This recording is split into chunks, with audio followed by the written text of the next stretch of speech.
Well, hey, don't record until. Well, now you're doing Got it. it. Gotta get my consent first. Yeah. Wait, do you beep? Do you just bleep people? I guess you could do that if you wanted to.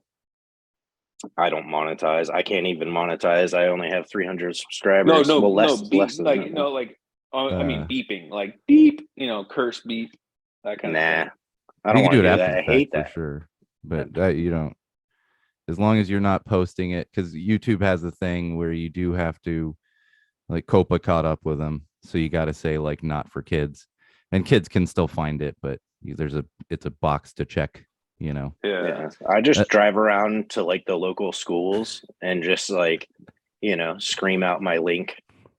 Mm-hmm. I That's mean, how I get views. that's grassroots promotion right there. Yep, You selling know. the podcast out of my trunk.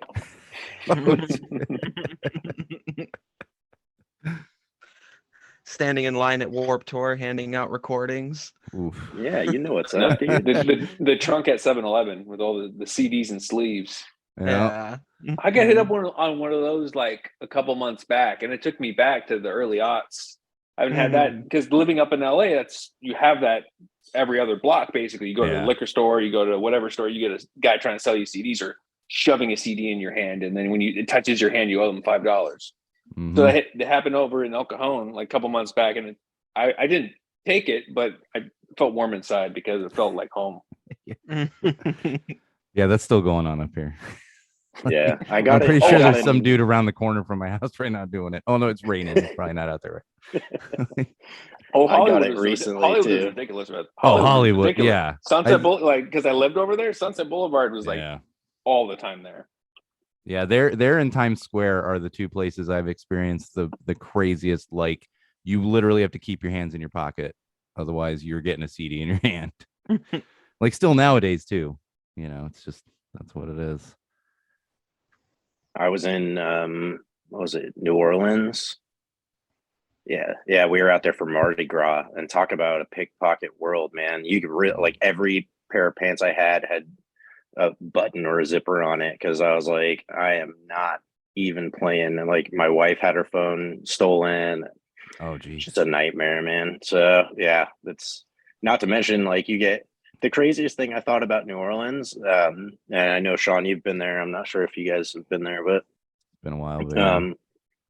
yeah, like the streets are completely jacked because of the weather, right? So you've got these potholes that are, 2 feet deep and 3 feet wide, and they're not like just in the street where the cars are driving, they're everywhere, sidewalks, like, and then you mix in tons of alcohol because everybody's I drinking was out gonna say there. everybody's drunk.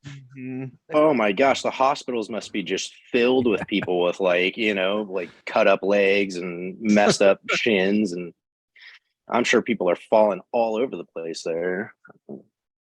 Yeah, it's out of hand. Walking around with those big ass hurricanes. That's the danger in New Orleans when they give I was you. really excited. Yeah, I wanted to go there for a long time, and then when we're flying in, I had a window seat on the plane, and I'm looking out the window, and I'm like, all I see is brown and blue. It's like little dots of blue all over the place. As we come in, I realize like it's just the brown of like the swamp and all the area around there. And it was mixed with the blue tarps over everybody's houses because all their roofs were fucked up. So just is a crazy world, man. We had a lot of fun, don't get me wrong, but it's definitely a different world in San Diego, that's for sure. Oh yeah, no doubt. Yeah. Driving through there's a trip too. I didn't drive through New Orleans, but I drove through Louisiana cross country like a year and a half ago, and it's gorgeous. But it's so you're driving. It's like nothing but trees on the side, and then you hit this crazy bridge, and you're like, oh, we're driving over swamp right now, And then you hit the Mississippi, and you're going over it really is a trip out there. Yeah, people are very friendly though. I can tell you, cops in Louisiana compared to Texas, much friendlier. Unfortunately, I know that for a fact. I've never been to either, but I don't question it. That sounds about right. Yeah. Well, New Orleans is a city that's kind of like parts, like I guess, kind of like Long Beach or maybe some other like urban area where it's like very split very quickly. So like since it has like the Bourbon Street area and like the downtown area where Cafe du Monde is, It's like very kind of nice-ish, not nice, but nice-ish. And then you go to the ninth ward like that. Yeah. So I remember we were driving through New Orleans, like to go to like the New Orleans Modern Art Museum. And we had to drive through the ninth ward, and it was like kind of like any other urban central area, but it was a trip that it went from night and day like that.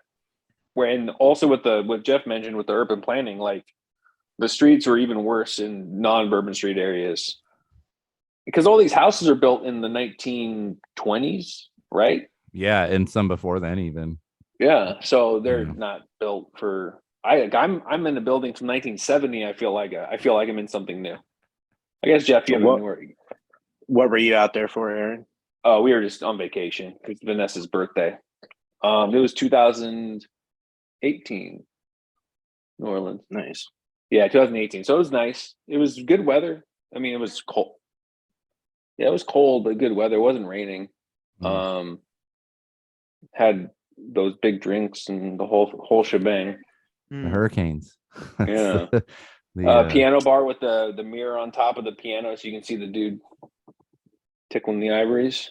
I think That's I sweet. I wonder if that's the same piano bar because is it like the most famous piano bar around there? Yeah, I was there as a kid, and my parents have stories of that piano bar, and it gets a little wild in there. Well, I mean, it did. This was the 80s. Yeah. So Yeah. I mean, it was. I think we were there before Mardi Gras. I think like a couple weeks before, a couple weeks after. I forgot what it was.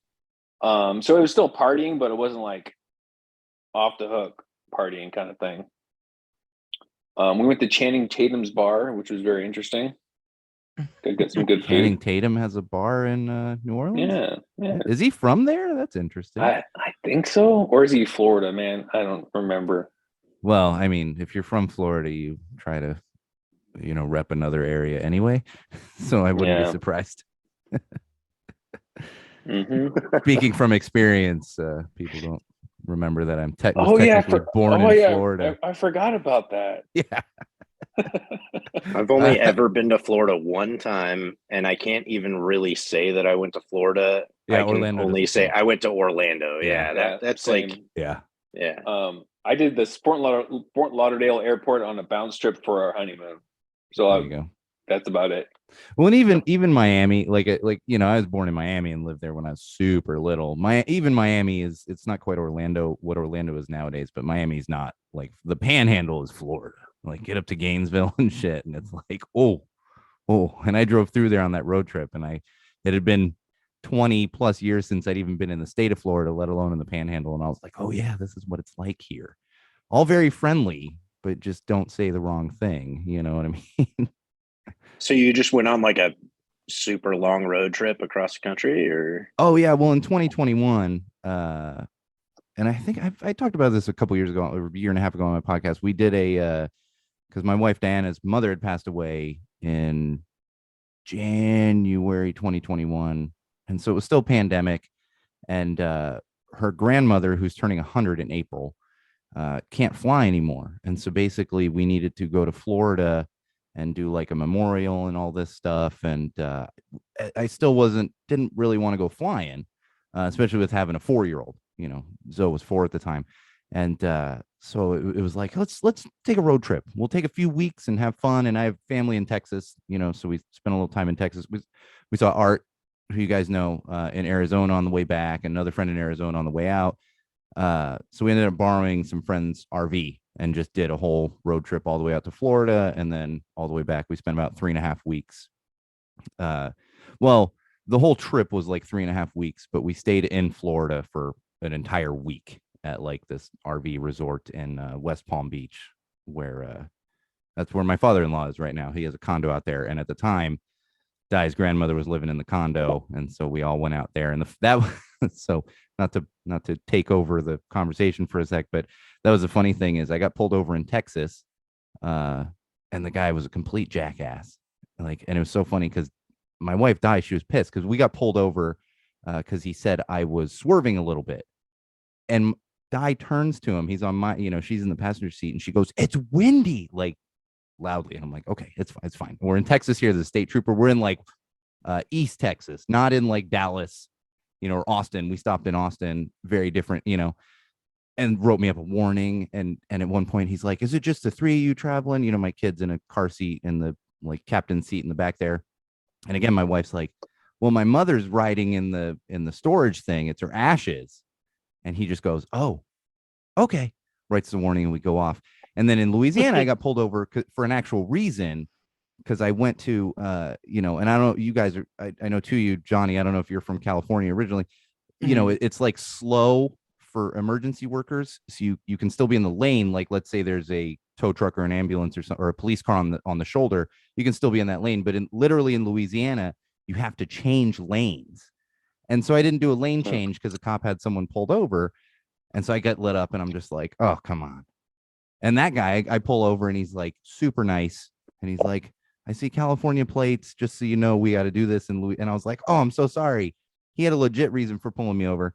Super like Southern hospitality, you know, everything else. And just, he was like, all right, have a good night. And, you know, off we went, you know, talked to us for a few minutes and off we went. And it was such a That's drastic refreshing. difference. It really was. And the state troopers from both states. And I just remember turning a dime, like, hey, that guy was so much nicer. Like, I'd much rather be driving through Louisiana than Texas.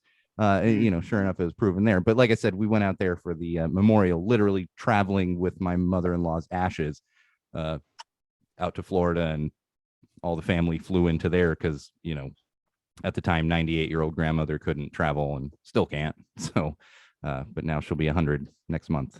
Yeah. Wow. But it also was a lot of fun. I tell you, we were driving and I was like, I understand why people retire and get a big RV and just kind of travel around. It is so much fun.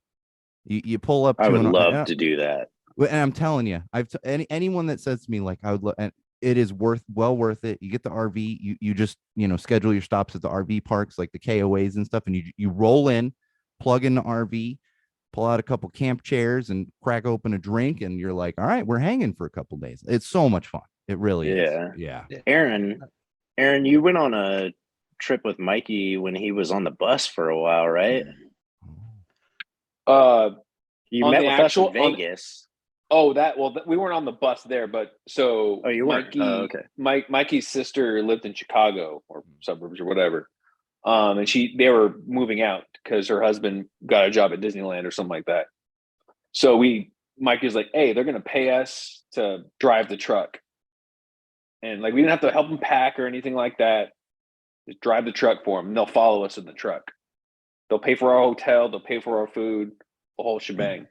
So yeah, we flew to Chicago, met them, and then just drove out through cornfields down to Vegas, which was a fun one. I mean, personally, I'm not the biggest fan of that flatland, you know, the whole Dumb and Dumber kind of flat stuff. Right. That's just my thing, but it was fun because it was just me and Mikey talking shit for 8 hours a day or 10 hours a day. I mean, it was interesting. So, you know, the stereotype is when you're in a closed space with somebody, you kind of like get all the intricacies of like who they are, all the little things. That was me and Mikey. Like some days we're like at each other's throats, and then we got out and we you know, got in the hotel room or got to Vegas and just kind of chilled. But it was very interesting. For driving, one thing that I've seen, because I did a drive to New Mexico once in 2017, because that's where my dad was from. Doing a drive like that by yourself is definitely like not emotional, but like kind of like laborious on your psyche. How many hours is that? I think if you did it straight, it's 13 hours. Wow. Because the longest I think I've driven by myself was just out to Arizona. And I can say I've had some experiences just being by yourself, you know, on a flat road for that long. Yeah. You have these experiences, right? It was thing is to the flatland thing, I was cool because it looked nice. Like I'm a fan of the desert. And then when you get up to Santa Fe and Albuquerque, it's mountainous and it's very nice. But the trip was, so I was, not to get too into the weeds about it, I was very hungover on the night before I left. Like, so I wake up at 6 a.m. with a splitting headache, and I'm like, I just need to get home. So before I did a stop in Phoenix and then to Santa Fe, but this time I'm like, I'm gonna go straight home. But it was fine. I got to Tucson. I visited a friend in Tucson. You know, blah blah blah. I was kind of chugging along, listening to a lot of podcasts. But the last stretch from Tucson to San Diego was at night. And I don't know if you ever made that. Yeah, you guys have probably made that drive at night in like the Arizona to El Centro area. It's pure black for probably 4 hours. That was probably the only time where I was kind of going a little cuckoo.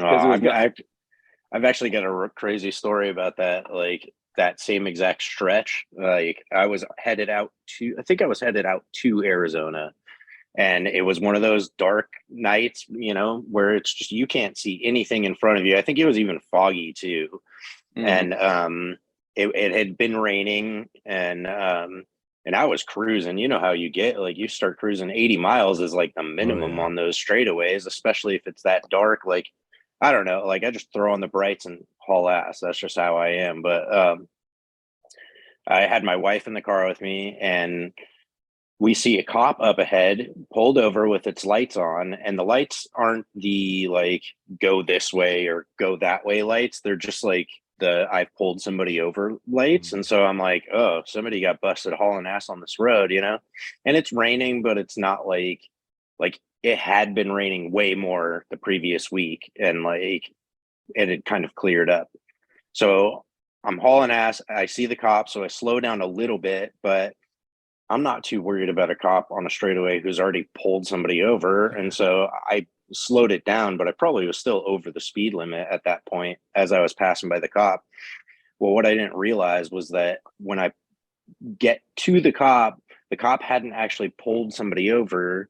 What he was doing was he was there as a warning that there was a flood, and the flood was crossing the main road. Oh. And I'm like, how am I supposed to know that that's what the case was? So I see it, 20 feet ahead of me, and I try to slow down, but I also don't want to like slam on the brakes and go sliding all over the place. So we just busted through that, dude. And it was terrifying. It was like when Shamu hits the water, like it was a huge splash. Like it definitely did some damage to the front end. We had like sticks and all sorts of stuff stuck in the grill. And it's like, man, it was like a little bit more warning would have been nice, but who knows what the system or what the situation was that brought that about. Yeah, were you still in Arizona, or were you in California at that point? I want to say we were still in Arizona at that point. Yeah, interesting. Yeah. I wonder if that's like a thing in Arizona where if you see a cop like doing that to the side, it's like, watch out for flooding. Whereas in California, we're like, what? You know what I mean? But I agree. Let's get like a sign out there or something, or like the traffic breaks. That's what they do here. Have like a cop going back and forth. So you're like, oh shit, don't go forward. Yeah. I would have the same thought. I'd be like, oh, he's already got somebody. Or just like shine the light so that I see like there's something going on in the road. You could have put the light at the water. I would have been like, oh, there's water there. They got like road flares and shit too. I know they have those. That's what I was thinking. Throw some flares out or something. Have you done a whole lot of travel, Johnny? No, nothing like that. The furthest outside of California I've ever been is to Reno. And me and my family drove out there. I mean, probably like 2014 or something like that. So I don't have any cool travel stories like that. I mean, that, and I've gone up to like Lake Tahoe area in the wintertime when I was really young, but nothing crazy and nothing by myself. It was always when I was younger and with family. You're from a pretty cool area though. Like, what was it? Was it Fisherman's Wharf that we went to when I came up and visited with you guys? And yeah, we got some super bomb soup. Right. That was in Santa Cruz. I don't think it was Fisherman's Wharf, but I forget the name of it. I think Fisherman's Wharf is in San Francisco, and we were in Santa Cruz. Don't they have that like that beachfront kind of like amusement park thing in Santa Cruz? So that thing? Yep. Exactly. That's what it was. Yeah. The boardwalk is what they call it. Yeah. I remember being there once. Random trivia is they filmed part of that movie Us, the Jordan Peele movie. They filmed on the boardwalk there. Just random trivia. That's pretty sweet. Mhm. I've seen all of his stuff. I like all of his stuff pretty much. I just like unique writing, something that's different than the stereotypical Definitely. writing. Yeah. I wholeheartedly agree. I got lucky enough, actually, a few months back when I moved down here. I went to go see Nope in in the movie theaters, and I ended up seeing it all by myself. I had the entire theater to myself, so I was sitting in there hitting my vape pen and shit. That's awesome. Oh yeah. It sucks for Jordan Peele. He's not selling tickets, but sweet for you. A lot of theaters around the country. Yeah, I'm sure he still did well enough. Yeah, I'm sure he's doing fine. Yeah, right. Yeah. You guys seen those movies? What do you guys think? I mean, I saw the first one, Get Out, when it came Mhm. out, but I missed Us, and Nope is probably, I want to see it kind of thing, but it's all about the queue, so to speak, about Yeah. movies you need to watch. Nope has the most scarring scenes out of all of them, I think, and it's That's just what I because hear. they just involved an animal, and anytime you involve an animal, it's like, oh man, it's just so much more scarring. Like you can kill all the people you want as soon as you kill a dog in a movie. Everybody's like, what the fuck is this? Yep. You know? Yeah, I haven't seen him yet, and I would like to, but for me, my film school comes in, and then my OCD comes in, and I have to be like prepared. You know what I mean? So it's hard for me to. When I was younger, I could just throw on those films, and now I'm like, all right, I gotta be ready. So I end up watching more mindless stuff throughout the day, with the exception of some stuff. Like there's, I watch the shows, but when it comes to like a movie that I know is intense in a good way, then I'm like, I got to be ready to fully appreciate it. So I've yet to see any of them, but just because of that, not because I don't want to, but more just like, oh, I Well, need to sit and appreciate this. yeah, it's Yeah. super tough. I would imagine being a dad to, Yeah. find any time, let alone an hour and a half. Well, these Yeah. days, 2.5, 3 hours for some of these movies to carve out and actually pay attention to versus just having on in the background, right? Yeah, I mean that's totally how it is, and especially with the kiddo, like, and not even just those intense movies. Like you guys know me, I've yet to watch Clerks 3, like that, just because I can't find the time to do it. And I'm like, my 6-year-old comes in, and there's a typical Jay scene where he's doing something stupid, and then I got to answer a bunch of questions, and she's asking her teacher like why Jay has a dildo, or like going back to Clerks 2, like why is there a donkey, and what's that man doing to it? Yeah. Like, What's a mangina? yeah, stuff like that. And so it's tough even for like those comedic movies, shows and stuff. I can get through because the kid goes to bed, and then like I'll be out here or die, and I'll be out here and watch comedic stuff, or even more serious stuff, but in like hour increments at the most. Like we just started watching that Poker Face. I don't know if you've seen it, like just the Yeah. first episode so far. And it took us 2 sittings to get through the first episode, because it's like, all right, someone's falling asleep, pause it, and but it's easier to digest those things because you can and especially you hit a certain point where you're just tired. And I know Aaron's in the thick of it much more than I am. Like when I was in Aaron's position, I was getting no sleep. Aaron just had a baby. Yeah. Like just had a baby. Like, It was his 2-week birthday yesterday. I was gonna say it's about 2 weeks, right? wow. Yeah. But I mean, to that point, I railed through 6 seasons of a show very easily. Actually, and see, you know what? See, that's the other thing too. You're more tired, but I do remember, and I will admit to this. It's more because Di wanted to watch it when Zoe was first born. I had never seen this show. I knew of it, but I'd never seen it. But we got through the entire series of Gilmore Girls. Okay. Like just because when that is, you're more tired, but you can watch, and Gilmore Girls isn't, but you could watch a Kevin Smith movie with a 2-week-old, 1 month. They don't know what the fuck's going on. Yeah. 6-year-old, they're picking it all up. I've hit the point where I have to like watch, even just watching like sporting events on TV, and my kid enjoys, watching basketball and hockey games, and but then like Cocaine Bear will come on, like the trailer, and it's like, well, I don't need to explain to her why this bear is going crazy. She thinks bears are cute. Like, so they do hit me. I heard you talking about that in your podcast, Yeah. and I thought that was interesting because I'm like trying to think if there's like an equivalent to that when we were growing up.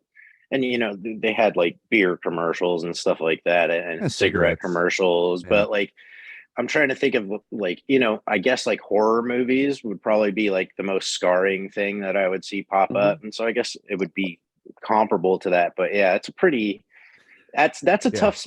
tough one to teach your kid about. Like, yeah, so yeah, that's a tough one, man. Exactly. And I I'm don't not a know. prude parent by any means, but and for me, it's like, I just don't want her going to school and being like, oh, cocaine bear or like whatever else, It's the same thing with cursing. Like she'll listen to some music that is cursing in it, but we don't do it at home. And it's not so much that I am a prude and I don't want her to curse. I just don't want her to go to kindergarten being like, fuck you, fuck you, fuck you. Like that's not a good look. Like, I don't want those phone calls. There's definitely 10-year-old kids like in school right now, like playing cocaine bear, like, and that's what they do. Like, it's just, that is how life is. But yeah. I mean, how do you shelter with this world? And especially, I was talking to Mikey about YouTube, and he was talking about how Ray like will get on YouTube and how he's got to like really monitor it. And I was like, I'll just put him on YouTube Kids. What's the problem? I was like, or just like set him up with a playlist that is his playlist. That way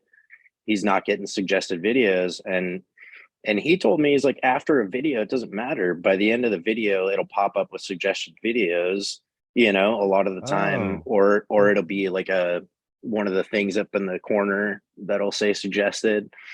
Or they'll like suggest a video within the video. And so it just there's always one way or another to lead the kid off track. And I'm not saying that there's some like devilish scheme or anything, but man, it is fucking difficult, I would imagine. No, the algorithm is evil. Mm-hmm. Yeah, I was gonna say I'll call it evil too. Yeah, no, I've watched stuff on YouTube, like, because I watch innocuous stuff, food stuff, shoe stuff, sports stuff, like not that, but the occasional my own viewpoint, political stuff, whatever. But it's a second I gets its hooks in, it'll just give you some dark stuff up real quickly. And I was talking to a friend once at my old job, and he was talking about Jordan Peterson, just a normal self-help guy, right? He's got other things going on, obviously, but a self-help guy. At the end, that's why my friend was watching it. But he was like, "Yeah, I'm really a fan of his, and I didn't argue with them. I didn't, whatever. Like it's a self-help thing that you're going after." But then he started asking me, "But they recommended me this guy, and they recommended me this guy, and the guys that he was saying were like, no bueno." So he didn't know any better. I don't expect him to be terminally online and know everything about everybody. But that's a great point. The algorithm knows that once you watch this, you'll watch this for longer, kind of thing. So for a kid, they're gonna. It depends. I don't know how YouTube Kids works, if it's like age based or whatever. But all the algorithm cares about is what gets eyeballs on, and what gets eyeballs on is, how do I put this? Not extreme stuff, but like intense stuff. No, I totally get what you're saying. It's like a kid looks up a clip from like Home Alone, the hotel scene, and before you know it, he's got, Trump preaching to him about. Yep. Oh no, I fell asleep to YouTube before and just let it play. I'm like, how the hell? It's like 7 Degrees of Kevin Bacon. I was like, how the hell did it get here? It's a fun game, at least. Yeah. Right. Oh man, yeah. I definitely get some weird ass suggestions, and you look up one thing, and then it's for me, it's mostly like Amazon and things that I look at to buy, and then man, Sure. It's just everywhere. And I definitely am not as careful with like unsubscribing from this BS all the time, but man, it gets annoying.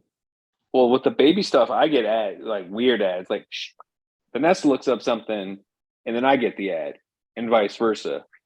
Or it's always you don't know if it's psychosomatic about when you're talking about something, and then you get ad afterwards. You're like, oh, the mic was recording me. It's probably a little bit more complicated than that, but it's eerie sometimes, and you don't really know where it comes from.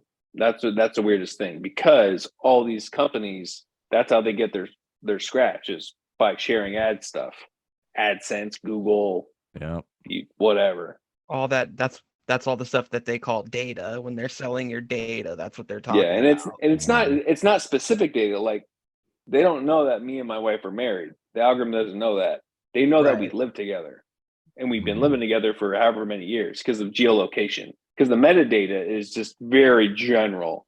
My age, maybe my name, who I live with, that kind of thing. But that it can extrapolate very easily because on top of that algorithm is, research, focus groups, all that stuff, and that's how they know that we have a kid, or they knew that we had a kid on the way, so they just gave us stuff. You guys remember like 10 years ago when they like released facial recognition software to the public and they're like, hey, look, we can tell if you stole a bag of M&Ms from Walmart or whatever, right?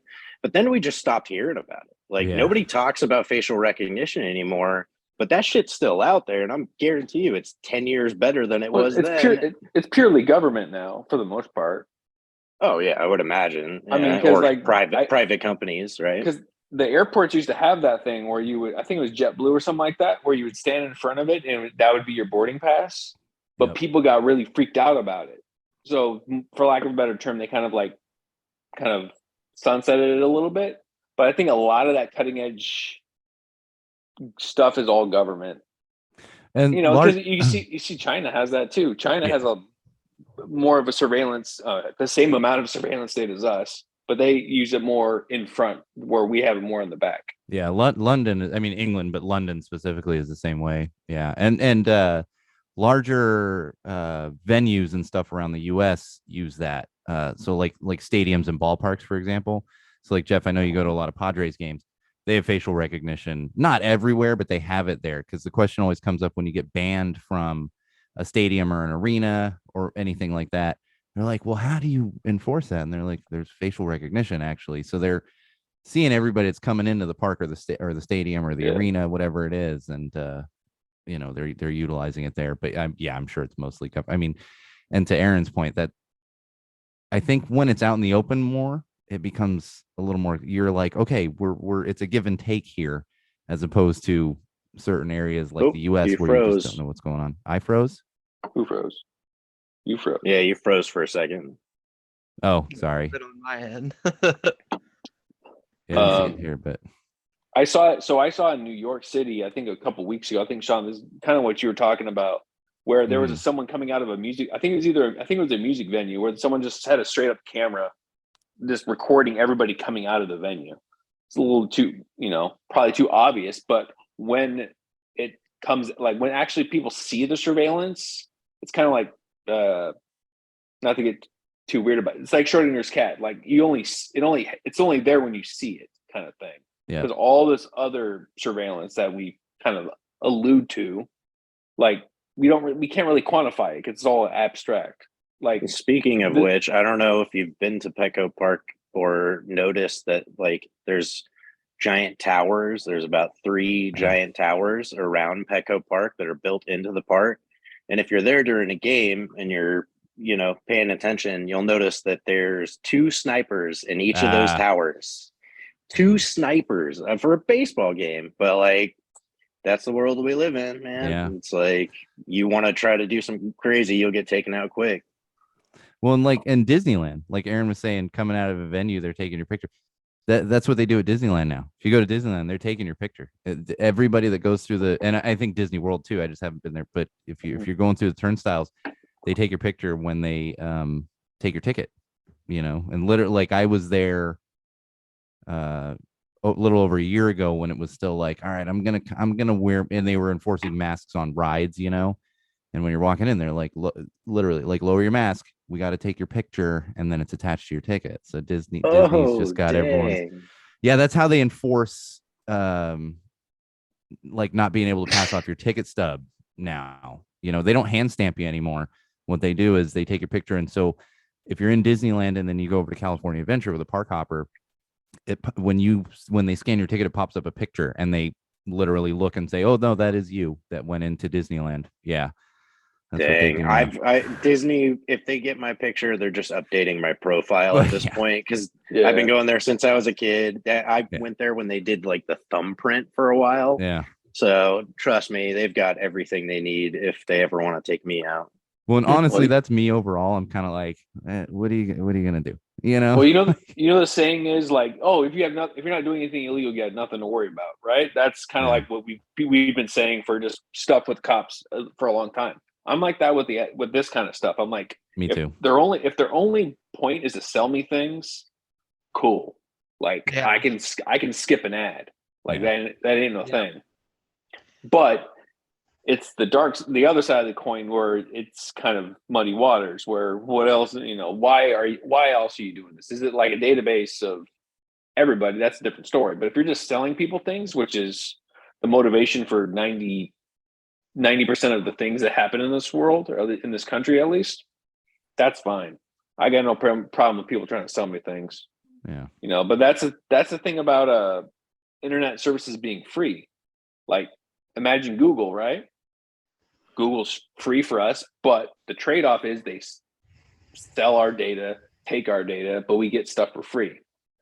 People have that disconnect about not paying monthly for something or paying whatever for something. It's just a kind of a mental blind spot, I guess. Right. Well, and sometimes when your data is collected, it kind of works out in your benefit. And I'm not trying to say that, I'm not trying to say you should put your data out there. I'm just saying, like I got a notice today from Spotify, and I got access to pre-sale tickets, 1 week early pre-sale tickets, because they know that I listen to that band more than just about anybody. And they're like, hey, you want to go to this show? I'm like, that's fucking awesome, man. That's so cool. So Right. Yeah, I basically draw the line at like cameras recording me in my house, but everyone who's like, "Oh, your phone's a microphone," I'm like, "So, what are they gonna hear?" They're gonna hear me 3 bowls of Cocoa Pebbles at midnight. Like Exactly. Like, there's nothing going on. I just rather no one seeing me walk around naked. But outside of that, like whatever, like it's cool. And even still, like Yeah, if you want to see it, I guess. Harm. Yeah, it's true. Are you guys listening to anything new? Any good new music right now? In the last 3 weeks, I haven't. But well, then I got lost. I'm gonna go grab another don't beer speak while, up. while Jeff gets that. Hold on, let me pull this up. If you want to get. Well, no, I'll filibuster about what I'm listening to right now, which is that's Well, the that only too. reason I'm gonna I grab brought another it up. beer. Yeah. Go get it. I got some good stuff. Never mind. No, I've been just listening to it. Probably not up any of your guys' alley, but the previous members of Lifehouse started a new band, which I guess Aaron's somewhat interested in that, considering he was in one of their music videos. I just told Vanessa about that the other. I forgot when that was. I forgot about it too. The other ones that I was in, that's like the marquee one I can always talk about, but I always forget about the Lifehouse one. Yeah, that's good stuff, dude. But yeah, the members started a new band called Oswald, and it's way more like hipster groove rock, I guess, like, or hipster indie rock.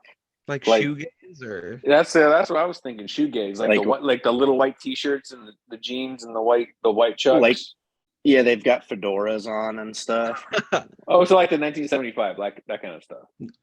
But it's good music, and like they sound very much like the Beatles, kind of like a new age Beatles. So it's like they even do like Beatles covers and stuff. And I've always liked that singer, so I was just like, it was a cool thing. I just never knew they existed. It just randomly popped up. I was wondering what happened to Lifehouse after all this time. Like that Blur's was like that. Is like that. I think Blur's not around anymore. They had that Beatles-y, newy vibe, groove vibe back in the late 90s or whatever. Well, mid to late 90s. Well, Blur is essentially Gorillaz now. Yeah, exactly. I've seen Blur. Blur's still around, and they still tour. Oh. I saw them live, and I played a show with them back in the day. Sean, did you see that clip of Damon Albarn playing that he was doing the preset for Feel Good Incorporated? he showed the I think it was like a reporter Yeah. that the beat and the rhyme, the beat and the melody for it was just a pure preset from some like Yeah. crappy toy from the 80s. Yeah, totally. Made a ton of money.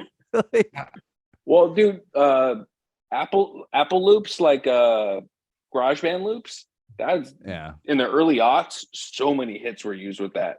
Yeah. Like, and then Jeff, you know about this Reason? I've heard Reason loops, like distinct ones that we have used in random movies, in soundtracks, and Reason is whatever. everywhere. It's everywhere. Yeah. There's actually a guy on tour right now. His name's Chris Grau. I don't know if you've heard of him. He does a lot of music videos, but he's got his own little band called Loser. He's also part of Littlest Man band or whatever. But Loser is essentially, and it's LOUSER or whatever. But a lot of his music is sampled from like old Nintendo. Like his whole shtick is like Nintendo classic games and stuff, and so he creates music kind of around a lot of those little beats from classic games. And he's not wildly successful, but does he sample it or does he play it? Oh, he samples it. Yeah. Okay, got it. Yeah. I mean, it's mostly, but he combines them in studio. I haven't listened. You're going to put this out. Sorry, Chris. I haven't listened to a ton of Loser, but I just, again, bandwidth, but that's what he does. He's touring right now. He's running around somewhere. Yeah. With like Littlest Man Band and Loser and a couple other bands. But it's an interesting take. People seem to like it. Well, I was genuinely asking about it, but honestly, and this is kind of a controversial opinion, sometimes sampling stuff is even harder than playing it straight up. Agreed. I mean, you can look at a Pulse Boutique for a prime example of that with the Dust Brothers. Like nobody can do, like, it's very hard to do that. Yeah. Like I don't know if you've seen people play MPC with sampling beats like for 90s hip hop. Mm-hmm. Like the Jenga of that or the Rubik's Cube is very taxing on the kind of like on the music making process, because the music making process is for lack of a better term very linear. I mean, it depends on the person obviously, but with you writing the song, that's your song kind of thing. But when you have to formulate something from something else, it's harder because it's not the purest form of music. It's almost like a puzzle versus a painting. Like, I'm not saying it's easy to paint, but you can kind of go with your own groove. Like, as Bob Ross said, like, no mistakes, just happy accidents. Whereas a puzzle, it's like, you can't be like happy accident and shove it together. Right. That's why covers don't always hit. Yeah. Because covers are not just the notes and the groove. It's the vibe, right? Mm-hmm. Like I've had plenty of covers are like, oh, well, they're playing the same exact melody just with a heavy guitar, that doesn't feel the same with someone kind of capturing the vibe or capturing the feeling kind of thing. Right. Which is why there's even examples of bands or artists doing like acoustic reimagined versions of songs that, even though it's completely different notes, it can capture that vibe so well if they do it well. Mm-hmm. Exactly. And it's a tenuous situation because it's I feel like, I mean, Jeff, you probably have more experience maybe, but like I've heard covers where it introduced me to the song, and I feel kind of bad about it sometimes when it's that reverse engineering is already there. I remember the show I was watching with with thing, they played a sample where it was from a hip hop song. Like, oh, that song was sampled? I thought that was the song. And I found out they sampled a 70s R&B song. And I didn't feel like actively bad, but I'm like, I felt this is really a weird example, but Limp Bizkit Faith with George Michael. Yeah. Mm-hmm. Totally. I mean, obviously as a 17, 16-year-old, yeah, I didn't give a shit about George Michael. But now, after hearing the actual song Faith, I like that song better, and I felt like I should have been introduced to that type of music earlier on. And then not to take away from what I listened to back then, because I still like that to a certain degree, but that cover kind of like introduces you at a different angle from the actual music. Yeah. which I remember, is a double-edged sword.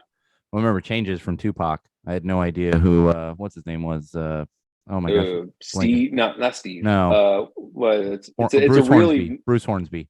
there we go. Yeah. Mhm. Yeah, I had no idea what that song was. And then you That- hear the Tupac where he samples Bruce Hornsby and you're like, oh, this is great. And then it's like, oh wait, Yeah. now I like Bruce Hornsby. Like, all I right. felt very similarly when I first heard like Biggie growing up and I was young, listening to hip hop and like the Isley Brothers. I'm like, oh, what? Like Oh. that's the Isley Brothers. Okay. What mine was? I think it was Steely Dan, Black Cow. I think with Uptown Baby. Oh yeah. Mhm. 1990. It was like I forgot Peter Guns and something Sadiq. That was the song, and then I heard Steely Dan. I think that song got me into Steely Dan. So that was the double-edged sword that I was talking about. Right. But you have to Yeah. be ready for it. But it can introduce you to that wider range kind of thing. So that's what I think. That's why samples can work in the right hands. Obviously, when people straight up thief, that's a different story. Yeah. Well, Yeah. That's like Offspring, right? Offspring just like jacks everybody's song structure and then writes their own lyrics over it. And like pretty much. Really? Yeah. that's what I've heard. I mean, and there's Uh, some proof of that. Later Offspring, not early Offspring. Okay. Yeah, early more grunge punk Offspring was more original, and then as they got into like Pretty Fly for a White Guy and stuff is when basically after they were Offspring and became the Offspring again is when they started doing that shit. From my They were, understanding. they were essentially sampling, but not Yeah. giving the credit due, which is like, I mean, if you're going to do it, you might as well give the credit that's due. And then, like you said, there's that natural progression where you go find that other music. Faith was a good one, man. I remember I got that album, that Limp Bizkit album for Christmas, and I felt so awkward. I must have been like, 15 or something, right? And I'm like listening to Limp Bizkit during Christmas time. It's supposed to be all this happy music, and it's like, Mhm. Yeah. back then that was pretty hardcore for me. I mean, so Well, I'm pretty sure I borrowed Aaron's what was that $3 bill y'all or whatever that was. with the guy with the jeans and yeah, the I had red. Aaron. Yeah, I had yeah. Aaron's copy for a while, and then I'm pretty sure Art ended up with it, and then that was the end of it because Aaron and I used to have a saying, Art's DJ mix, because he would borrow a CD, and CDs would just be flying around his fucking car, like, and you're just like, "Where's that CD?" And we get it back, and it's scratched. And Aaron was the one that came up with it. He's like, "It's just Art's DJ mix," because you put it in, it's like, Art's DJ mix. Art always had discs all over his car. I totally remember that. You're Yep. absolutely Just right. everywhere. Like Aaron and I are like super, this is the late 90s, so CDs are supreme. Like we're just super careful, and Art's just like, just throw that over there. Like, like whoa. I had the big old sleeve and everything like that, if I remember correctly, which I remember my sleeve got jacked in like 99 or 2000, like right before we graduated, I think. Yeah. But yeah, that was like right when CDs were king for sure. That's all you could do. Like vinyl was around, but that's what you did with CDs. I remember pre-digital. I remember buying tapes back in the day. I had a tape for Blue Album. Yeah. Whenever that was. Yeah, 93, 94. Yeah, something like that. Because Pinkerton was set 97. So yeah. I had a ton of cassette tapes. I had a ton of them. And I think the very first actual, because I was not a well-off young child, so I would, get $1 and I'd go buy a single from the Warehouse Music or whatever, little cassette tape. And that was even when CDs were king. So I'd be off in that tiny little section that had like the little cassette tapes back there. And I had my yellow Walkman, that would like latch close so that when you dropped it, when you were rollerblading, it wouldn't break. I don't think I remember having a huge CD player. It was mostly car stuff, but I do remember my first iPod, whenever that 2001, because I remember it was right after we graduated. I remember I had my first iPod, which was, 3 times the size of this thing. Right. Right. Because it had a spindle hard drive, Yep. Yeah, and it probably had about 2 gigs of storage on it. Yep. If that, I think. First one had a gig. Like no, it was like 500 megabytes. Was it? Okay. Just off the top of my head, and my Apple stuff was is after that fact, but I'm Yeah. pretty sure it was very low for sure. It was like 500 songs, so whatever that is. Yeah. Well, I remember when Aaron and I first went to college, I had a laptop and I had dual hard drives in my laptop. And remember the Sony BIOS, Aaron? And Yeah, it I was had the. you Is it had the the laptop? tower. I Yeah, had and you had the laptop. Yeah, I had the laptop, and mine was and it was like it's a massive 20 gigs, and it was a dual hard drive. And then like we're at college, and Aaron's like, I have 40 gigs in my tower, and we're all just like, oh my god. And now You guys like, are all bastards to me because you're walking around with your iPods and crap, and I have a Zune that I found in the Dude, trash. my- I didn't my have an size- iPod. it's my like a iPod, giant no, brick. I had an iPod for probably about 2 months, and then it got jacked. Yeah, no, this was a laptop I had to have for college. Like, and Aaron, I think Yeah. same thing. He had a tower. The Sony Vio was like the big thing.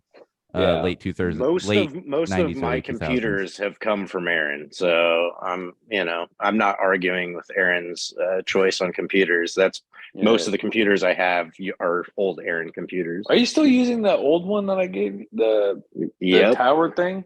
Motherfucker, I have another one. Do you need a newer computer? Yeah. He does because Premiere doesn't run.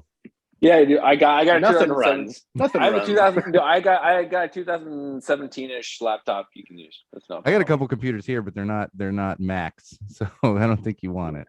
Nah, Yeah, I see, don't. I know. I know Jeff's gonna shake his head. Dude, I'm recording on my work computer right now, so I'm all good. Work doesn't care. That actually my name is out there. I forgot. But yeah, you can. Jeff I'll warned next time I see you, you can use the computer. It's sitting in a shoebox right now, so it's perfect. And Cool. it's much faster than that. No, I mean it's not shit, but it's an older computer. I have a laptop as well, but I go to that one when I need something that's like Is it like the heavy duty Mac laptop? Mm-hmm. We'll talk about it because I could got you. definitely That's use some tech help. That's for sure. My bread and butter, baby. Johnny, are you listening to anything these days? You're usually the music guru. I mean, I wouldn't call myself that, but not in the past like month or so, pretty much, the new Sleep Token stuff that dropped about like 3 weeks, a month ago. I've been jamming some of that. I've gone back and found some for the past week or so, I've been listening to a band. The last album they released is in 2015. They're called Super Heaven. They do like 90s style grunge, basically.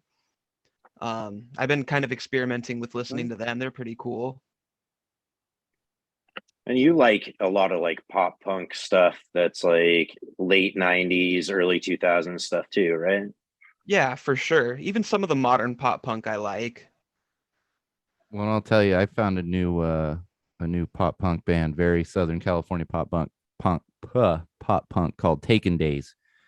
They're out of Orange County, and if you're into that kind of 90s, late 90s, early 2000s, not the emo-y stuff, but the more SoCal like pop punk, you might enjoy them. Taken Days. I actually shot them last weekend down in Garden Grove.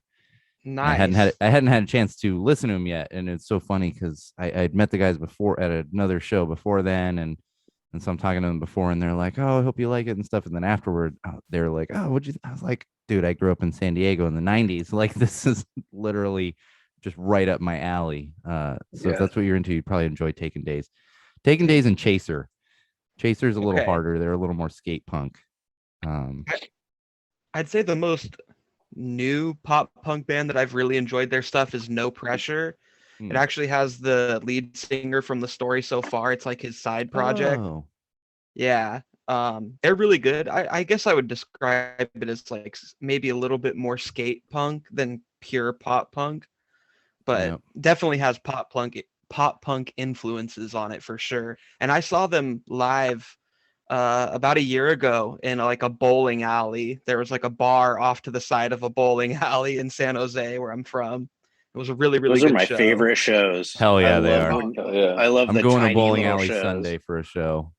Yeah. I just love little intimate shows where like it's obvious like the band's just starting out and they're like, I'm just gonna play whatever I can play. Like I saw a band I really like in a clothing store because I'm guessing they couldn't find a venue in San Diego and they were coming through. So they like just played this clothing store and I was the only fan there. Everybody else was just like passersby.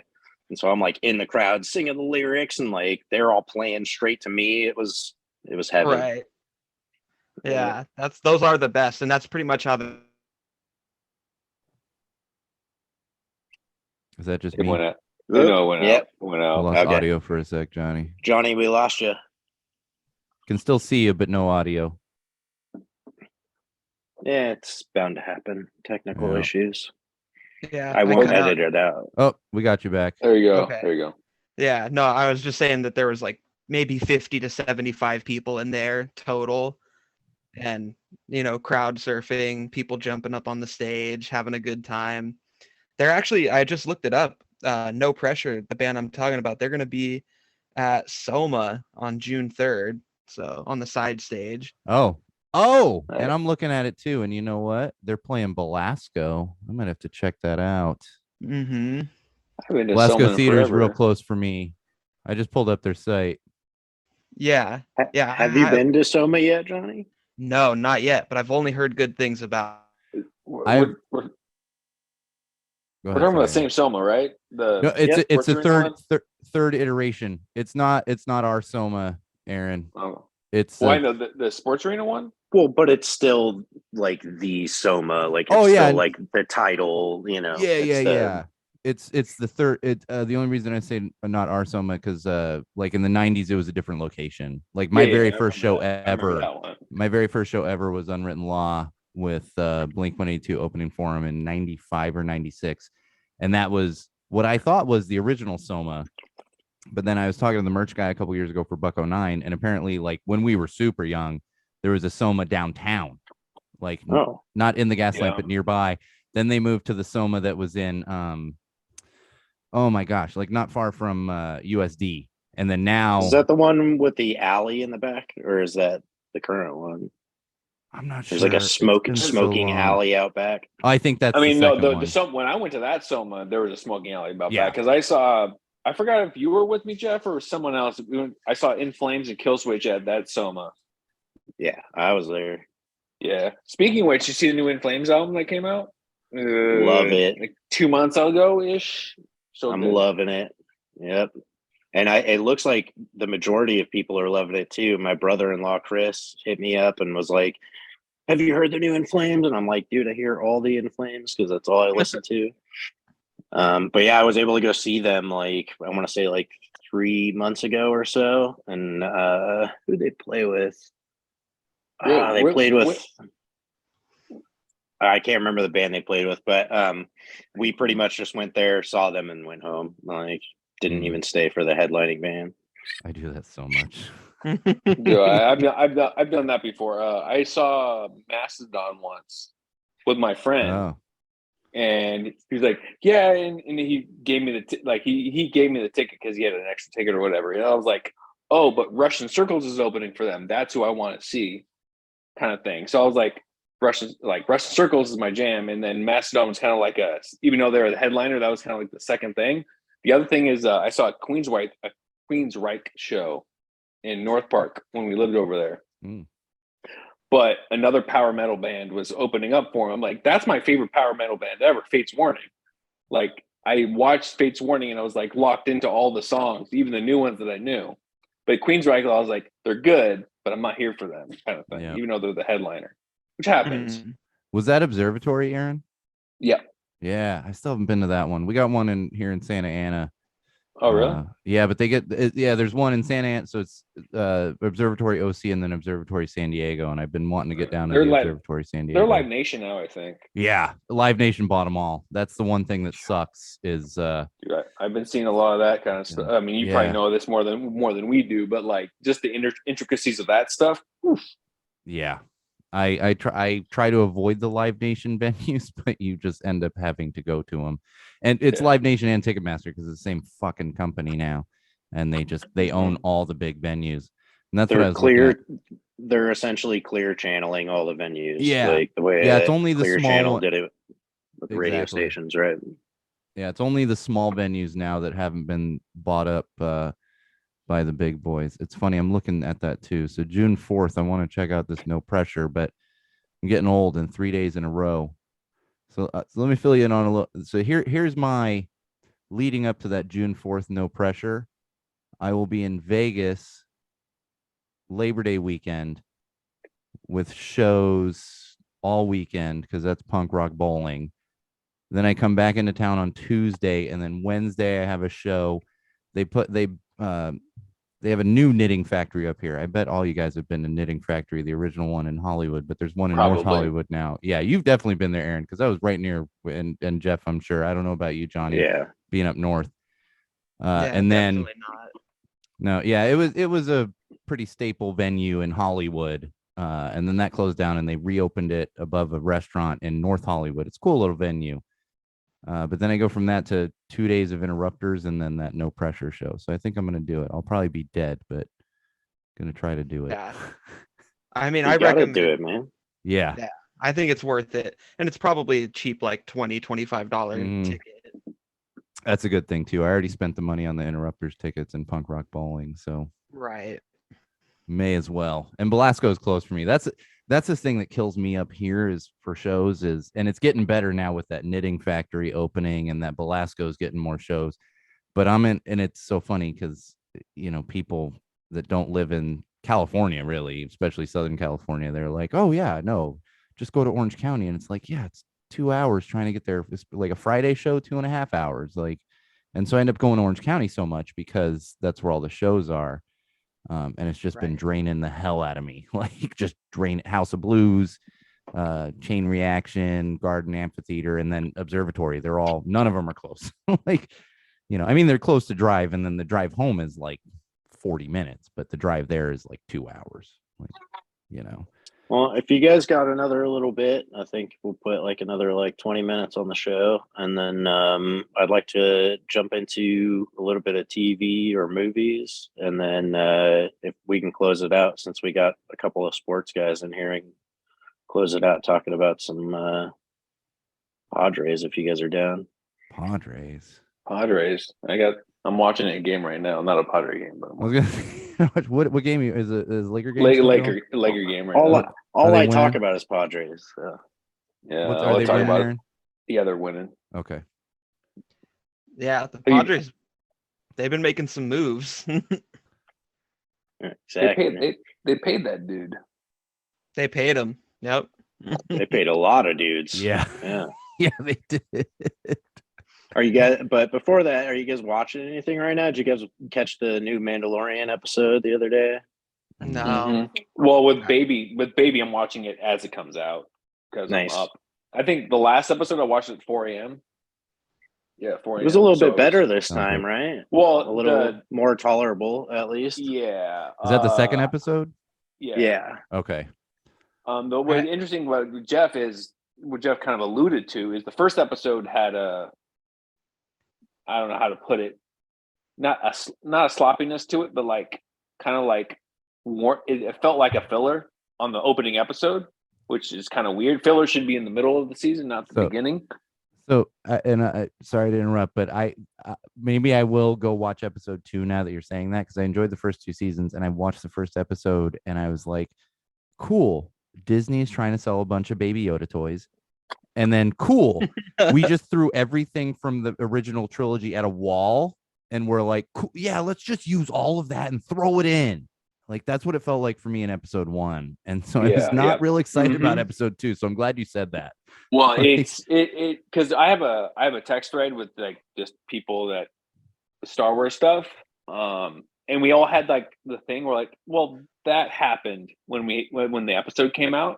It was kind of the same thing with kind of like with the last Ant-Man movie, because Marvel's kind of in the same situation with filler and all that kind of stuff. Where like we were walking out of the movie theater and we're like, oh, you like it? Yeah, it was okay. Yeah, it is what it's there kind of thing. I think that's where Mandalorian is, and it kind of not sucks for them, but they're in a tough situation because Andor happened, which I know, Jeff, we talked about this. I don't think you fully watched it yet, but like it's diametrically opposite from what Mandalorian is. I've I only will. heard. I was just Go gonna say ahead. I haven't watched Andor either yet, but I've heard nothing but high praise for Yeah, it. but it's not what we're used to with Star Wars. Like, I'm a Right. fan of who wrote Andor, and I'm a fan of all the actors and the story. And I'm a Rogue One fan, kind of thing. But I think it's not a straight up comparison, but it's hard to watch Mandalorian right afterwards because, Mhm. like Sean said, it looks too much like a toy commercial very quickly. Right. And Yeah, I totally I agree with that. I was at the I think I told you, Jeff, I was at the Star Wars celebration last year, like up in Anaheim, and whatever we're talking about doesn't really matter because the rank and file of everybody loves all that stuff. And Yeah. that, Disney's not dumb. Like, they're in it for that. They're in it for those Grogu toys, kind of thing. Oh, and not only that, because as soon as the pre-orders go on sale, I'm ordering my Babu Frig Oh action yeah. figure.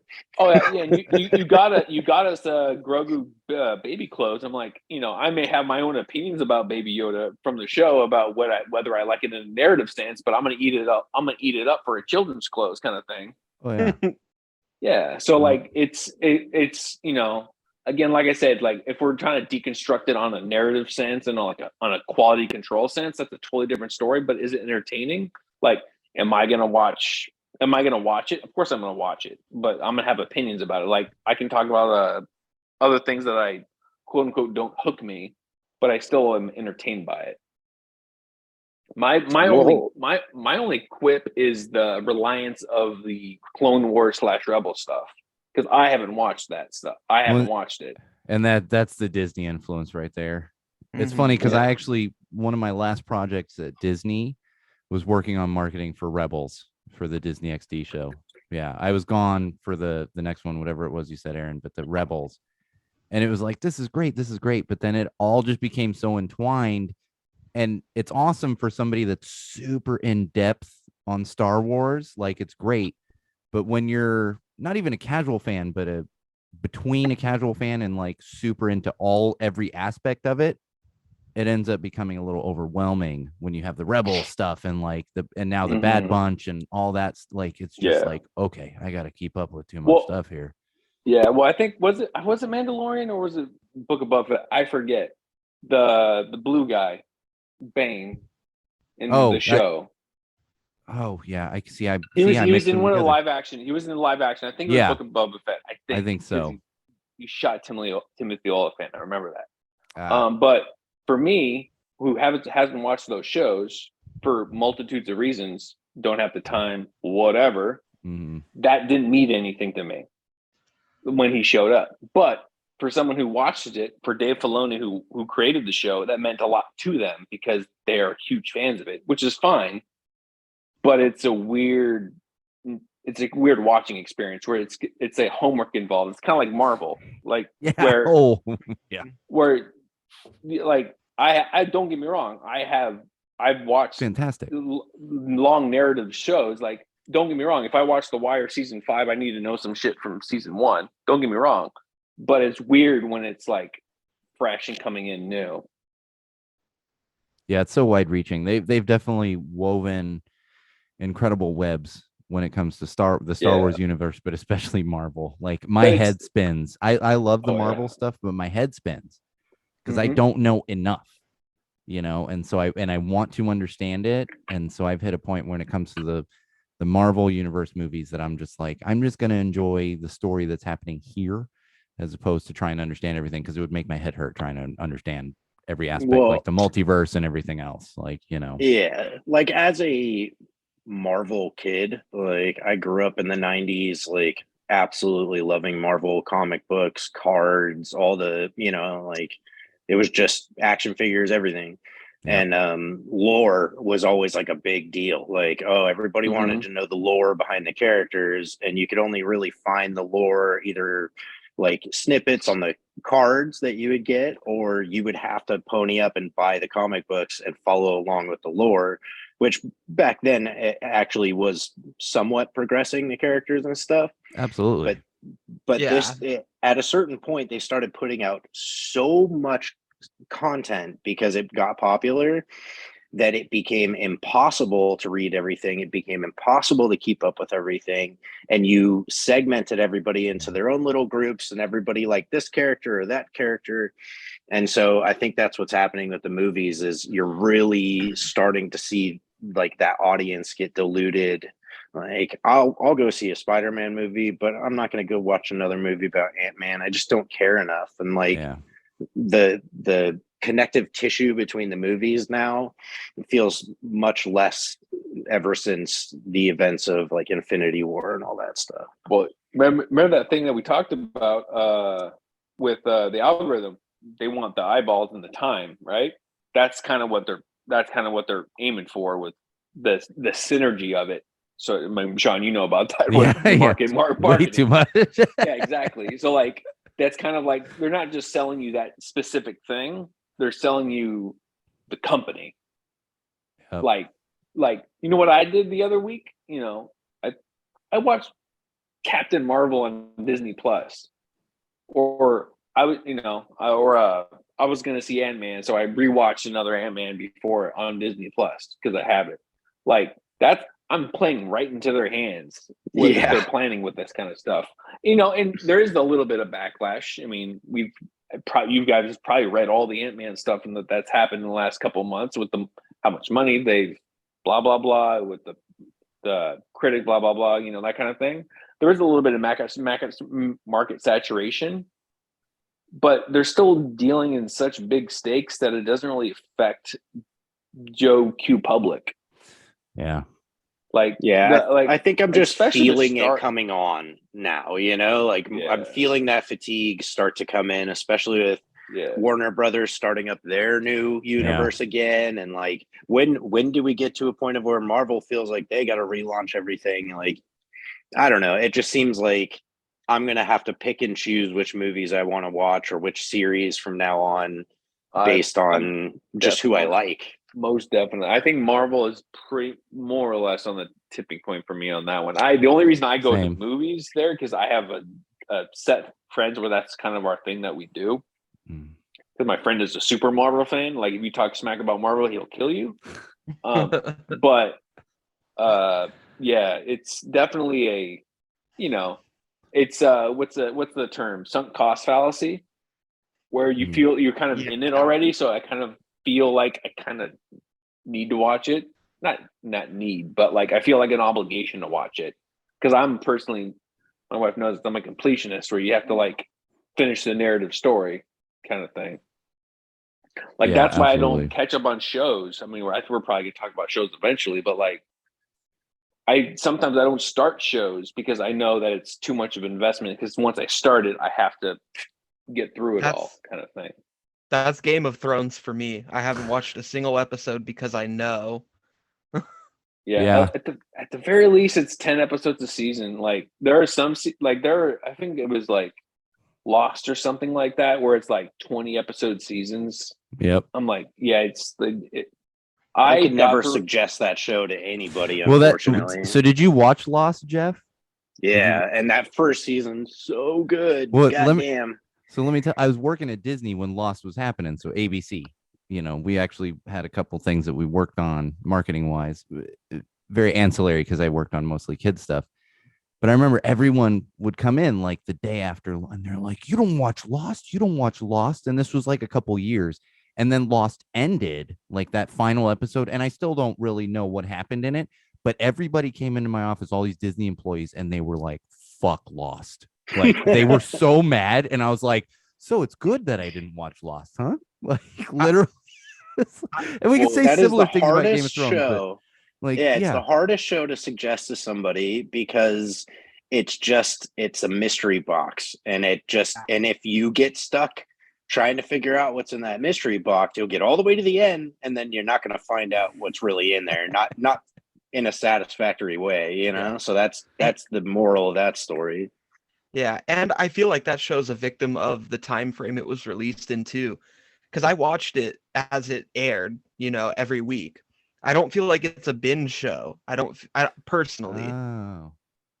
I feel like it's a show that the slow burn of watching it as it came out every week made it a little bit more enjoyable as a viewer, to be completely honest.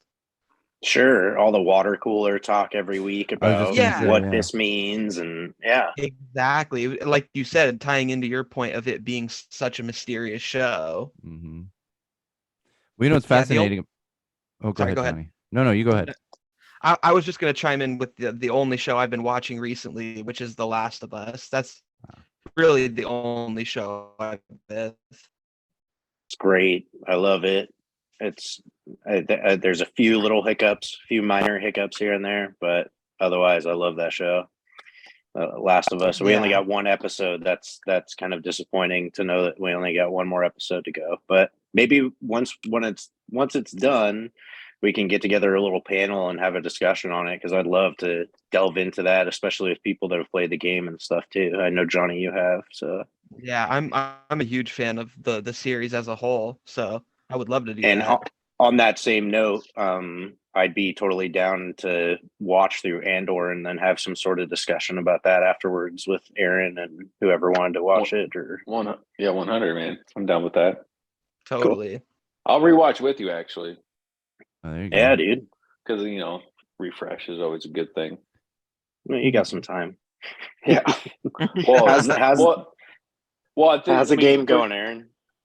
I mean, the game, the Lakers won. Oh, It's good. over. Yeah, they won by 10 points to the Raptors.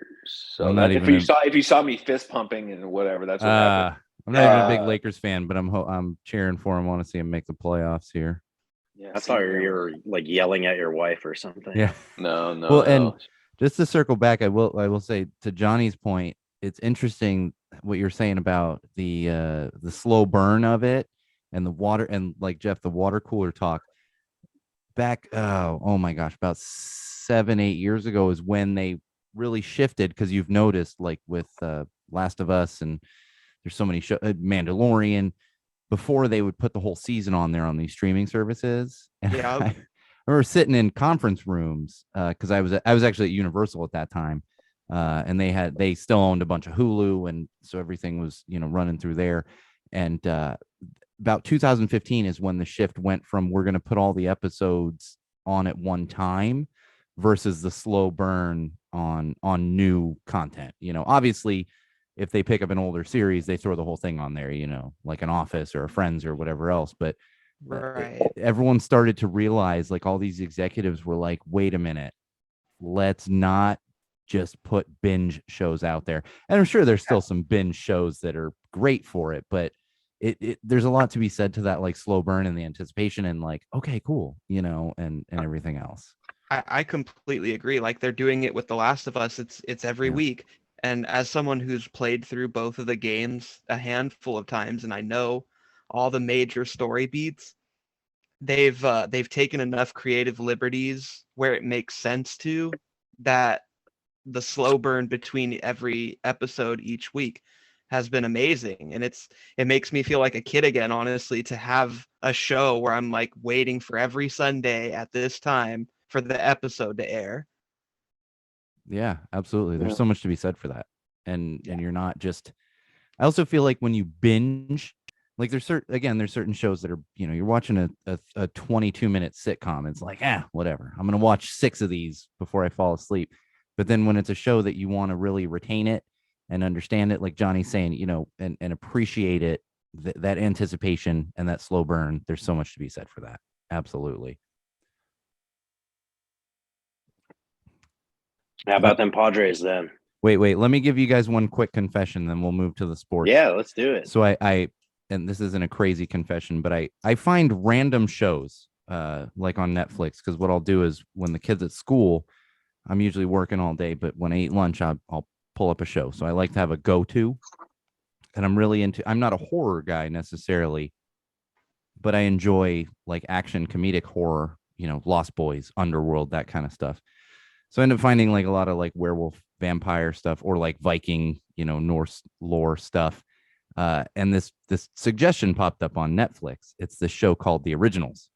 So I was like, all right, I'm gonna check this out. And it's like vampires, and the originals are like the original vampires, and there's werewolves or whatever, and they run around New Orleans. It's like a whole thing.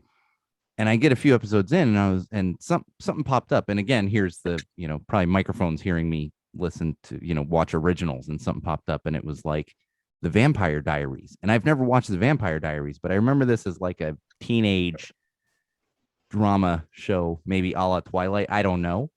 But apparently the show I've been watching, the originals, is a spinoff of Vampire Diaries. So it's kind of like, oh, okay, here's 40-year-old me. Like, I'm getting into some teenage vampire shows here, but I'm still watching it. But I was like, oh, I had to confess that to my wife. I was like, oh yeah, no, this is, and she just laughed at me. I was like, oh yeah, apparently this is what I watch now. I was just talking to Christina the other day about and saying like it's amazing to me that like it's not more of an obvious thing to most people that all of television is just turned into soap operas. Like when I was young, this was just called daytime TV, and now like you have a Star Wars soap opera, and you got the Star Trek soap opera, and you just put any franchise and you add that soap opera and that cliffhanger every week, and you got them. Yep. Yeah.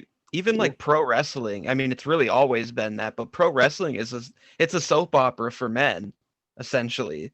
100%. I mean, that's what sports is. That's what sports is. Yeah, sports entertainment as a whole. I mean, all that's just like just petty drama or whatever. Mm-hmm. Obviously, without the physicality of it, but like all the little intricacies of personalities. Yeah. It's interesting.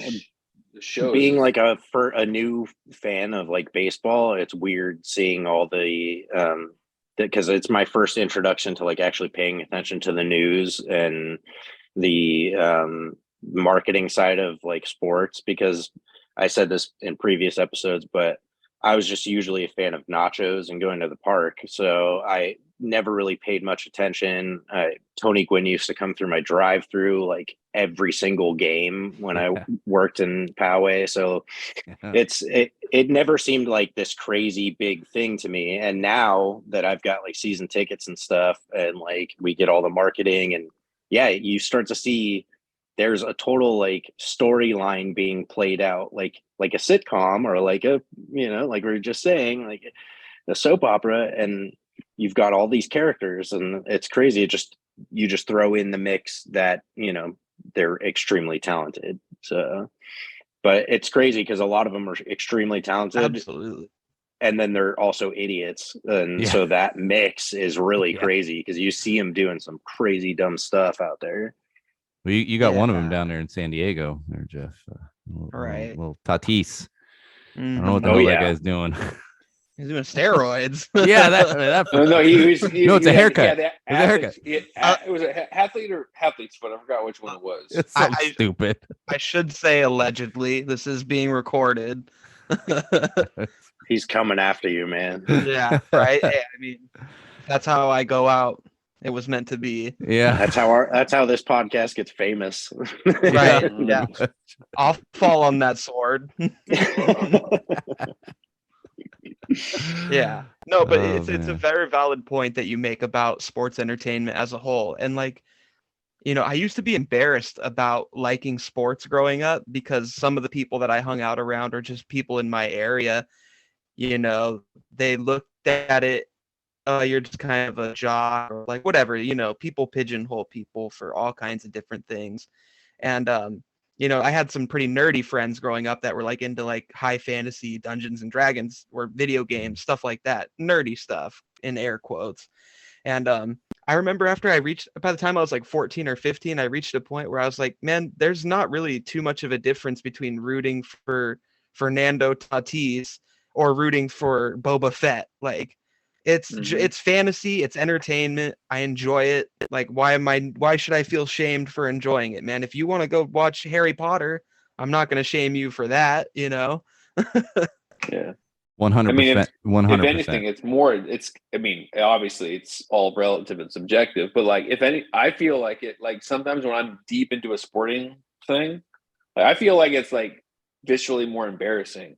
Like, when like a game's going on and I'm like, wait, you fist pump in the middle of a podcast? Oh no, it's even worse. I'm yelling hey. at the TV. I'm like standing with my hands on my hips, like Oh, yeah. watching the TV like this. Oh yeah. That I've been sounds there. like my and house. I'm like, every I'm Sunday I'm during cursing football everybody, season. and like Yeah. I'm sitting next to my wife, and I'm like, I look like an idiot right now. Yep. You're I'm right. not It even- is almost more embarrassing than being like Yeah. caught playing Dungeons and Dragons Yeah. or something. Exactly. I would call it. Again, it's subjective on who you're, like you alluded to with who your circle is, like. But it seems like kind of like more vulnerable too. Like I wouldn't do that in front of people that I don't know, kind of thing. Where I feel like a lot of D&D people would be like more open about it. But that's Right. also an internal anxiety that everybody. I don't know has. because I've found it to be kind of a key to the kingdom. Like my first time getting into baseball, like maybe it's because the city is starting to win for the first time in a long time. But Yeah. we would go out to dinner and stuff, and Christina and I sitting at the table, we'll cheer, and you'll get cheers from other tables too, watching the game. And it, people, I don't know, it's this nice communal thing. And I think Dungeons and Dragons or video games or any of that stuff is the same. Like, I think it's just a communal experience. And the only reason that you would put it down is because your other community doesn't necessarily approve of that community for whatever reason, right? Fun anecdote about sports fans or Padre fans specifically: they don't tip. Stay classy, San Diego. Again, conjecture. It's a small sample size. My wife used to work for a coffee shop who was owned by a famous Padre player. I won't say his name because whatever. He just got paid. He just got paid last year. Throw it out there.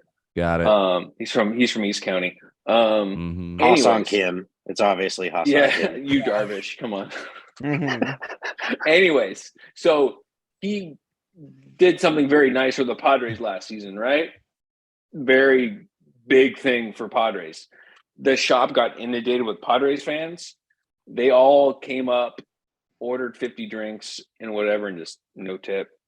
But they all came from like Carlsbad and went all the way to Alpine. Oh wow! Just to be Padres fans, which is, to Jeff's point, like San Diego's excited because we haven't won anything anytime. Like, Ever.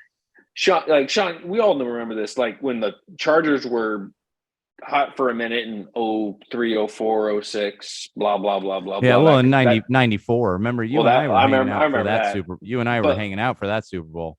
Yeah, but San Diego, like they like to win, but like when they lose, they kind of like dissipates in the background, kind of thing. But it's the same thing with the Padres in '98. Like I remember that. That's the reason we have Petco. Yep, absolutely.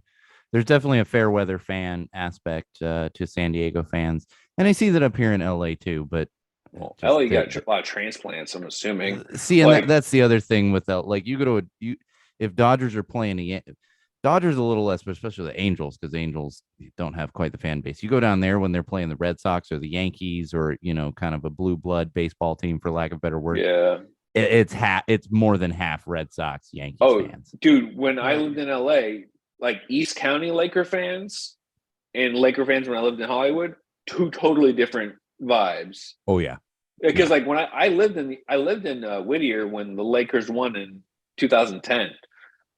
That was a definite vibe. Like cars were lit on fire, kind of thing. That's some Philadelphia shit right there.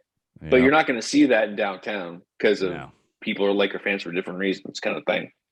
San Diego is a little bit of that, not too much, but I think it's more of the stereotype where San Diego has more like going on, so to speak, more something to be invested for. Like in other towns, that's kind of burn down. We'll burn down East County. Shit. I mean, they should.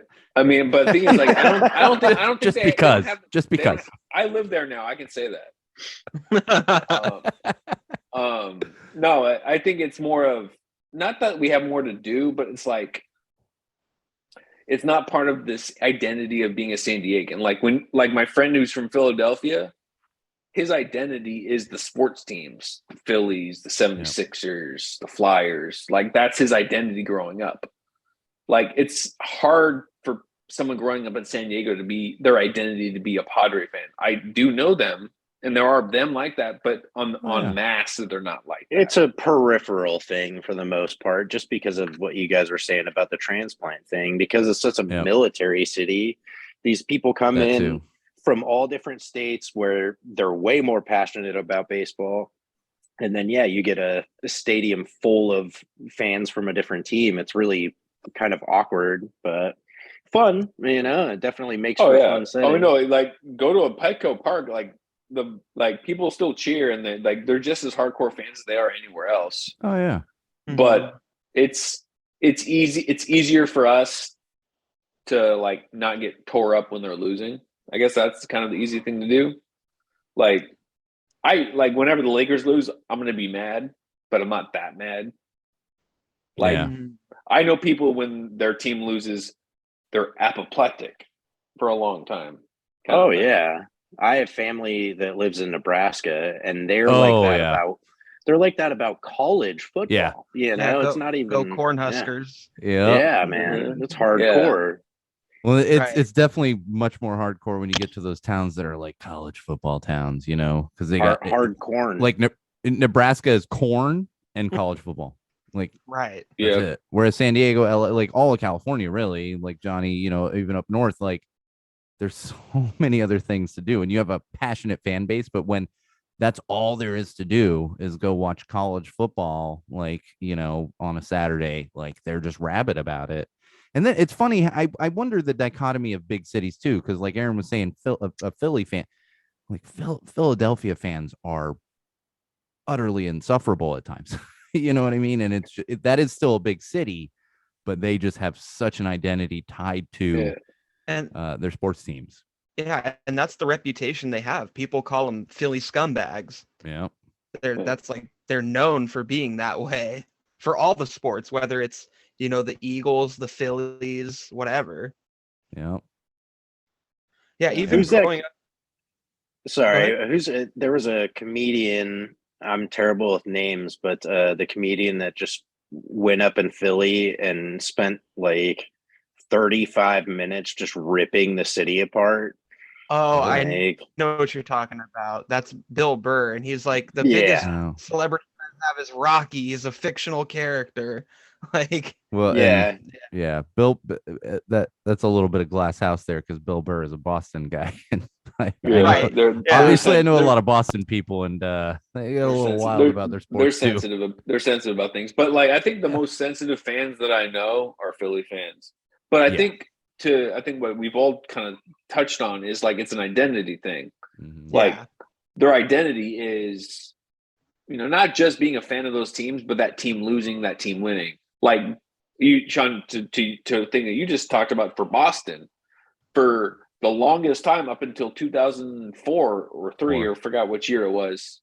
Yeah, 4. Their identity was the Red Sox losing. Right. Mm-hmm. And then they started winning, and then their identity is winning. And then Boston Celtics, I'm biased, but their identity is the same kind of vibe, but their identity is being the city of champions, which is debatable in the last 35 years. But it's all about the identity of it kind of thing. Like the same thing with the Lakers or not the Padres, because the identity is not linked with the Padres. But when the fan has linked their personality to it, that's when it starts affecting them viscerally. Yeah. And that's why people climb up poles and flip cop cars and blah, blah. Even if they lose. Win or lose, cop cars are getting flipped. Mm-hmm. I feel like the closest thing we have to that in California for pretty much all of California is probably Raiders fans. Yeah. I feel like Raiders fans get their identity tied in the most to that team. Yeah. It wasn't even a city thing because of Oakland, LA. Jeff, you know this, and I know your in-laws. It wasn't really tied. I mean, it was kind of an Hispanic thing a little bit, but because the Raiders have that part of their vibe for decades. It's also the same reason that you still have Charger fans here in San Diego, right? When you go from city to city, you carry a following from that city. Yeah. So you're a fan of the Oakland Raiders, or maybe you're a fan of the LA Raiders. I am now following the Las Vegas Raiders because that's just what my family Yeah. does. So Yeah, you Yeah. got Chris. You got to follow the wife on that one. yeah, there's Yeah. no questioning that. No. I want to thank you guys for coming out on an impromptu episode and chilling out in the late evening. The space pug. Oh, yeah. There you go. She's obviously tired. It's obviously bedtime. So, oh, look at that. That's crazy looking. Did you see my cool pug emojis on Discord Dude, that I pulled I from did. a different one? Yeah. I need to get those, bro. I need to get those. So that's Dwight. That is the Bite Me Bambi pug.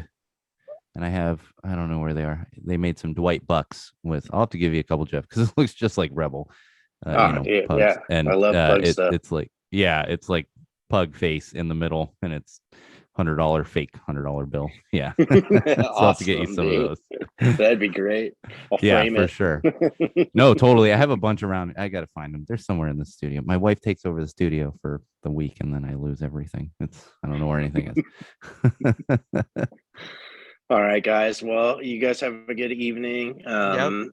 You guys, I'd like to get everybody back on for different things, and we'll plan on, doing some of those reviews and stuff like that, or not reviews, but just like talks about the series and stuff. I think that'd be fun. Yeah, So, yeah. we'll just keep in touch on the Discord and all that good stuff. And yeah, I'm free a lot of evenings, just depending cool. on shooting shows and stuff. Sundays during the day are just tough because of go tell to the wall, but we'll just be in touch. Yeah, and you know me, I'm roll the dice with me. Of course. You have a 2-week-old, Aaron. Everything is a roll of the dice when you have a child that age. Yeah. Like, that's just how it is. Exactly. Yeah, it ended up being fussy time at 1 p.m. this afternoon. Yeah. So you never know. Yeah. That's true. So I gotta. That was my fussy time was then too. I gotta go feed the guy right now. Actually, he's so sleepy. My fussy tell time was him- like 10:30 a.m. Yeah. And then I took a Tell him nap if and I was we- like, I'm if- good. If we don't go, we can't come back. That's what they say. Right. It's true. Mhm. All right, guys. You have a good All evening, right. and I'll All catch you right. next time. Thank you guys. We'll see you Later, soon. guys. Good chat, Later. fellas.